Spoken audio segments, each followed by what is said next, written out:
അസ്സലാമു അലൈക്കും വറഹ്മത്തുള്ളാഹി വബറകാതുഹു. ഇപ്പോൾ നമ്മുടെ നാട്ടിലൊക്കെ വഖഫ് സ്വത്തുമായിട്ടുള്ള ബന്ധപ്പെട്ടുള്ള ചർച്ചകളും കാര്യങ്ങളൊക്കെ നടന്നുകൊണ്ടിരിക്കുകയാണ്.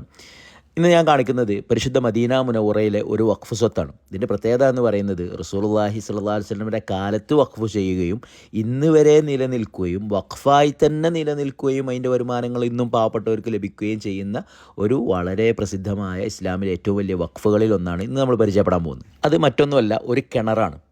മഹാൻ ഉസ്മാൻ റളിയല്ലാഹു അൻഹുവിൻ്റെ കിണർ എന്ന് പറയുന്ന പ്രസിദ്ധമായ ഒരു കിണറാണ്. നിങ്ങൾക്ക് മുമ്പിൽ ഇങ്ങനെ ജസ്റ്റ് ഒരു ചെറിയൊരു കെട്ട് കാണാം, അതിൻ്റെ ഉള്ളിൽ നിന്ന് ഒരു കറുത്ത പൈപ്പൊക്കെ വരുന്നത് കാണാം. ഞാൻ സൂം ചെയ്ത് കാണിച്ചു തരാം.